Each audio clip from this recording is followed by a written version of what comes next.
If you're a consultant looking to grow in 2026, but you're uncertain what digital marketing strategies would work best for your consultancy business, should you be trying to team up with an SEO agency that specializes in consultants or a PPC agency that specializes in consultants?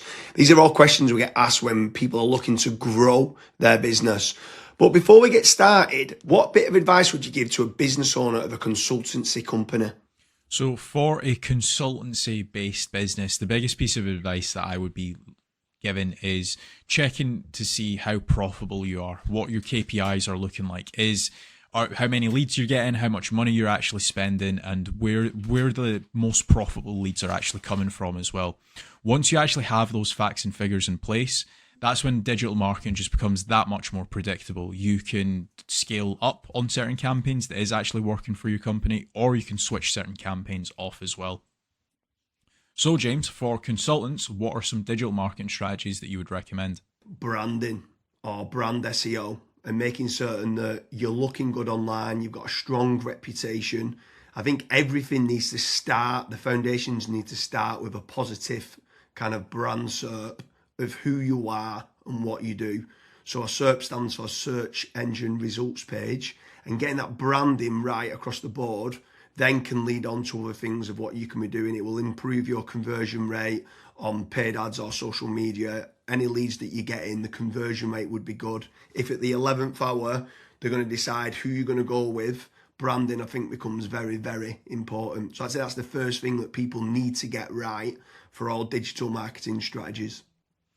My next strategy is going to be AI visibility. I feel like more and more companies are actually looking into this. So what does ChatGPT, Claude, Gemini, Grok, Perplexity say about your brand or about your business? Is it a positive thing or is it a negative thing? And also trying to figure out what it says about your competitors as well.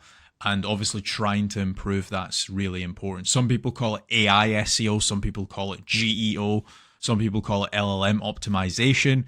But this is going to be a big thing in 2026 and also in the years to come as well. Yeah, I think that's a huge strategy that people need to be looking at with regards to artificial intelligence. More and more people are obviously using AI. The next one for me is filling in the form at FatRank or Promo SEO, which do a commission-based lead generation service for UK companies looking to grow. I think it's important to be looking at your own digital marketing efforts to generate your own leads, but also if you can use some freelancers and outsource some as well, you've got that diversification of leads. So head on over to fatrank.com, fill in the form and see whether they can help you with a no risk supply of inquiries. Promise you'll also do a very similar performance-based lead generation service as well that you might want to fill in the form with there, and just double check whether you can go and get a third-party lead generation company to top up and start generating you some leads for your business to grow in 2026. Yeah, and then next on the list is Google Business Profiles, so Google Map listings. This is like local SEO where you basically just try and get more reviews. You build out your Google Business Profile in your local area. Now, there's pros and cons to this. I think the biggest pro is that once it is actually ranking, you're going to be consistently generating leads. However, to get from nowhere, like let's say you do not have a Google Maps listing at all, to get it ranking to position number one, the issue you've got with that is there might be, let's say, a 60 or 100 review deficit. And to obviously get those reviews, you need leads. So it's one of those things. It's like the chicken and the egg. I for one just think it's good for personal branding or for branding of your company. So always try and get the Google Maps listing, but you should always know the pros and cons to it as well. Yeah, for certain. If you're in a local area, you want to try and get those local maps listing. For me, you need to be omni-channel and omnipresent. Yeah. I think the next part is SEO in general, so organic SEO. Can you be building up your website to try and get your website ranking better? If you are in local area, you might want to do your service with the area of where you cover. So like plumbing in Manchester, create a page for that. Hopefully then share that on the Google Business Profile of what you mentioned. But trying to get organic rankings, the amount of search volume that people are out there searching for different services of what you do, or it could be some blog posts that you could be doing as well.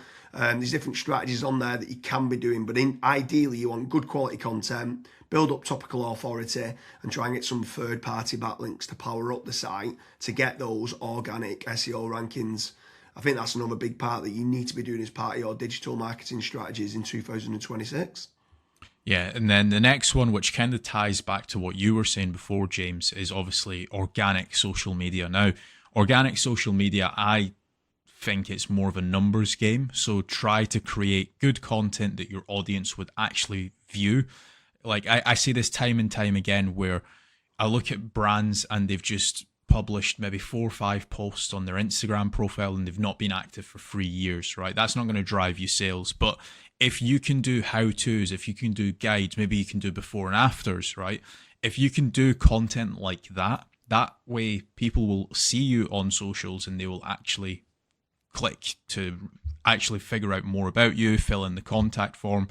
The caveat to organic social media, yes, it's free to do. It's not like PPC, for example, but it is very much a numbers game. So you want to be consistently uploading, maybe not every day, but at least 3 or 4 times a week. Yeah, for sure. On the subject of social media, paid social ads as well is massive. I'm a massive advocate of the kind of the dollar a day strategy of what people talk about. So if you are going to be taking the time to be posting every day, like you mentioned there, for organic social media, just spending a few pounds on those posts and boosting it. So getting case studies, any awards that you've won as well for reputation, and starting boosting that. You can also be running retargeting ads. So if anyone's clicked through to your website, you can be running retargeting, which is paid social as well.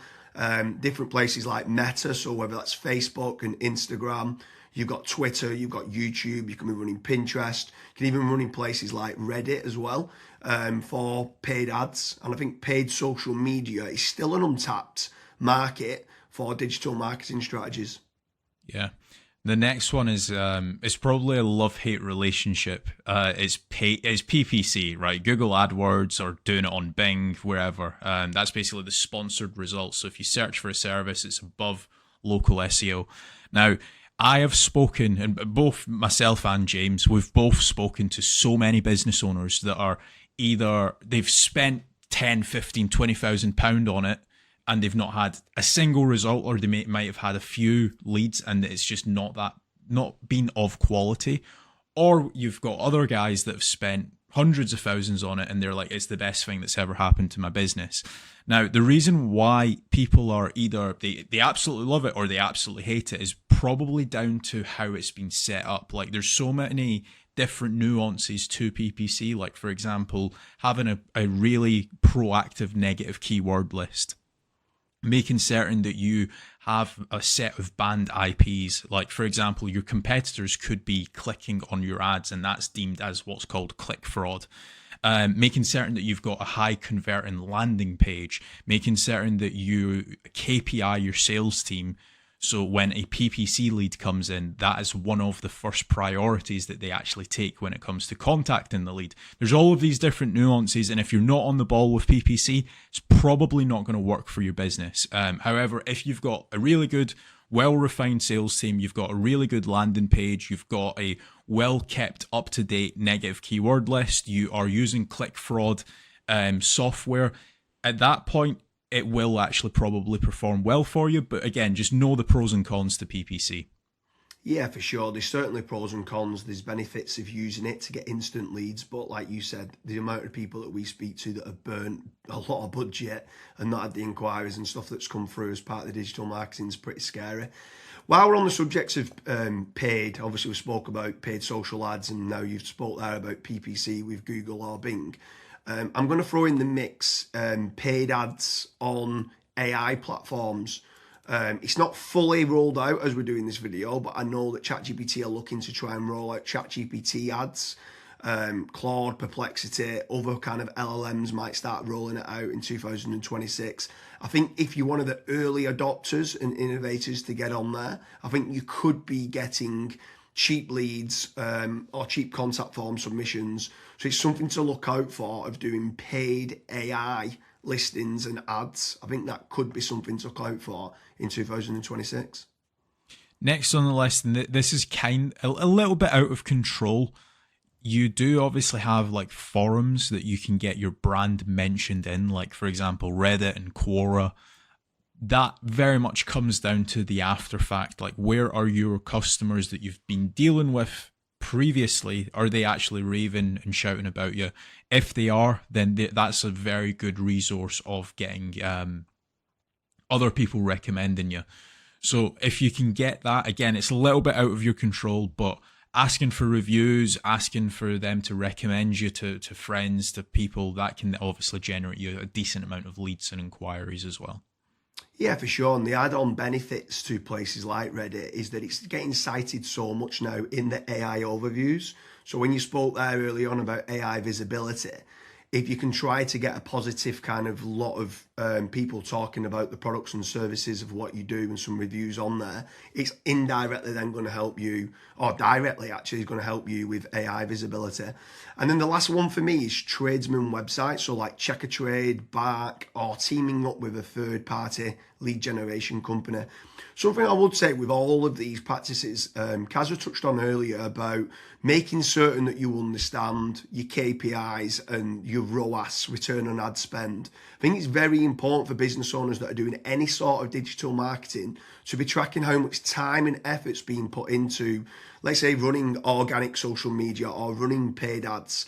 Everything should have KPIs put in place. And this is exactly the same then with tradesman websites like Checkatrade, Bark, Rated People, MyBuilder. These could all be amazing platforms to generate leads that could get you a positive return on investment. And if you do, you should continue to be using those platforms. There's certain lead generation companies out there as well that could generate you quite a lot of leads. They could be using organic SEO or PPC or social media ads to generate you those leads. But if they are getting you a positive return on investment, again, I'm all for it as part of your digital marketing strategies. But I just want to repeat one more time with regards to FatRank and Promo SEO. They do lead generation and they guarantee a return on investment. It's a commission-based lead generation service or performance-based lead generation service. So make sure you head on over there, fill in the form. That could just be one part of generating leads of many. You should be trying to generate your own. You should never have a single point of failure, and you should be trying to get that diversification. But make sure you head on over to Promo SEO or FatRank lead generation service as part of your digital marketing efforts in 2026. Thank you very much, Kazra.